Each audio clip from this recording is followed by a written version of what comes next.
شہریار مجھ سے نہیں ہوتا یہ سب کچھ، یہ کہتے ہوئے بھی وہ سیدھی شہریار کے سینے کے ساتھ لگی تھی اور اس کی کمر کو اپنے دونوں ہاتھوں سے پکڑ لیا تھا، اس کے سینے پر سر رکھ کر رونے لگی تھی۔ مجھے سمجھ میں نہیں آتا، مجھ سے نہیں ہوتا یہ سب، پلیز شہریار مجھے وقت چاہیے۔ مینشا کے رونے پر وہ بے بس سا ہوا تھا اور اس لیے اسے اپنے ساتھ لگا کے اس کی کمر سے ہلانے لگا تھا۔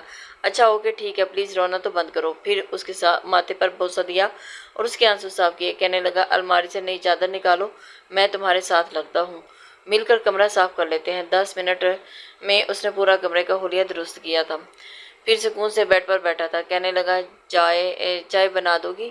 روتے ہوئے مینشا نے اس بات میں سر ہلا دیا اور پھر اس کے لیے چائے بھی بنا کر لے آئی تھی۔ اس بار چائے بالکل ٹھیک بنائی تھی، پہلا گھونٹ بھرتے ہی شہریار نے اس کی تعریف کی تھی، کہنے لگا یہ بالکل پرفیکٹ ہے۔ مسکرانے لگی، آپ کو اچھی لگی؟ کہنے لگا اور کیا، مجھے بہت اچھی لگی، آؤ میرے پاس آ کر بیٹھو۔ پھر اسے بڑے پیار سے سمجھانے لگا کہ جس طرح سے امی کہتی ہیں بالکل ویسے ہی کام کیا کرو۔ وہ کہنے لگی آپ کو یقین نہیں آئے گا میں ویسا ہی کرتی ہوں، لیکن پھر بھی وہ خوش نہیں ہوتی، کہتی ہیں تم جاہل گوار ہو، تم گوار ہو، تمہیں تمیز نہیں ہے، تمہاری ماں نے تمہیں کچھ نہیں سکھایا، آپ کو نہیں پتا وہ کتنی کڑوی باتیں کرتی ہیں۔ وہ شہریار کے کندھے پر سر رکھ کے بول رہی تھی۔ شہریار کہنے لگا اچھا ٹھیک ہے، میں امی سے کہہ دوں گا کہ تم سے پیار سے بات کیا کرے۔ کچھ دن کے بعد مینشا کی طبیعت کچھ خراب سی رہنے لگی تھی۔ رات کو جب شہریار اس کے قریب آنے لگا تو کہنے لگی پلیز میری قریب مت آئیے، میری طبیعت ٹھیک نہیں ہے۔ کہنے لگا تو میں کیا کروں، میرا تو موڈ ہے نا، دیکھو مجھے پریشان مت کیا کرو، جانتی ہو جب مرد بے حد تھکا ہوا ہوتا ہے اور فرسٹریشن کا شکار ہوتا ہے تو اس کی فرسٹریشن عورت ہی دور کرتی ہے، عورت کی قربت ہی اسے سکون پہنچ جاتی ہے۔ اس سے پہلے کہ اس کے ہونٹ پر جھکتا جلدی سے مینشا نے اپنے منہ پر ہاتھ رکھا اور بیڈ سے اٹھ کر واش روم بھاگی تھی۔ کھایا پیا سب کچھ نکل گیا، جبکہ وہ کمرے میں آئے تو بالکل نڈھال سی تھی۔ اس کی حالت دیکھ کر شہریار بھی پریشان ہوا تھا، کہنے لگا کیا ہوا، کیا الٹا سیدھا کھایا تم نے؟ تم باز نہیں آتی نا، اس عمیر کے بچے کو تو میں نہیں چھوڑوں گا، پتہ نہیں تمہیں کیا گند لا کر دیتا رہتا ہے اور تم کھاتی رہتی ہو، دیکھا نا کیا ہو گیا، فوڈ پوائزن۔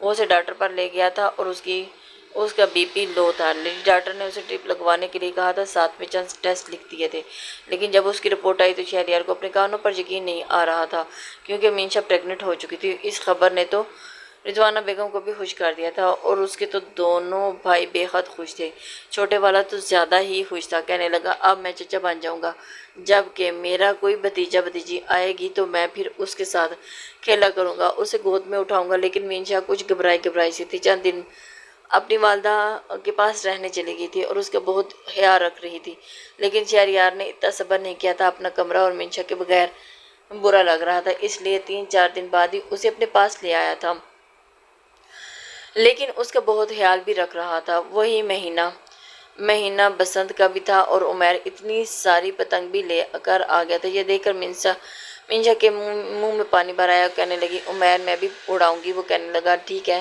بھابھی، شام کو میں چھت پہ جاؤں گا، آپ مجھے چائے دینے کے بہانے آ جائے گا، پھر ہم دونوں پتنگیں اڑائیں گے۔ رضوانہ بیگم نے اس بار مزید پابندیاں لگا دی تھی، سیڑھیاں نہیں چڑھو گی، چھت پر نہیں جاؤ گی، ایڑی والا جوتا نہیں پہنو گی، پاؤں کے بل نہیں بیٹھو گی، ایسی کئی احتیاطیں اسے بتائی گی جو اسے بالکل بے معنی سی لگ رہی تھی۔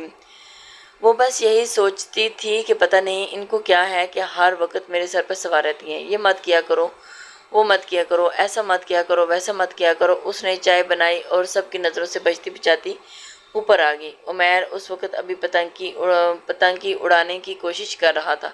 پتنگ ہوا میں پرواز کرنے لگی تو مینشا ان کے پاس آ گیا، کہنے لگا بھابھی یہ ڈور پکڑیں، آپ پتنگ اڑائیں، میں چائے پیتا ہوں۔ مینشا نے آج سے پہلے کبھی پتنگ نہیں اڑائی تھی، لیکن شوق بہت تھا۔ اس نے ڈور پکڑی لیکن ہوا کا بہت زور تھا، اسے پتنگ کنٹرول نہیں ہو پا رہی تھی، لگ رہا تھا کہ تیز ہوا دھار ڈور اس کے ہاتھ میں پر پھر جائے گی، لیکن اس نے دونوں ہاتھوں میں اسے پکڑ رکھا تھا، مگر پھر یکدم وہی پتنگ دوسری پتنگ میں الجھ گئی اور جلدی سے اپنی چائے چھوڑ کر عمیر اس کے پاس آ گیا، کہنے لگا مجھے پکڑائیں، آپ ایسا کریں پیچھے کا ڈور کھولیں جلدی سے، میں اسے سلجھانے کی کوشش کرتا ہوں۔ وہ پتنگ دوسری پتنگ سے ہٹانے کی کوشش کر رہا تھا اور مینشا ڈور والی ریل پکڑنے پیچھے کی جانب جانے لگی اور ڈور کھولنے لگی، لیکن پتہ ہی نہیں چلا کب وہ سیڑھیوں کے قریب پہنچ چکی تھی اور یکدم اس کا پیر پھسلا، پیچھے سیڑھیاں تھیں اور ڈور ہاتھ میں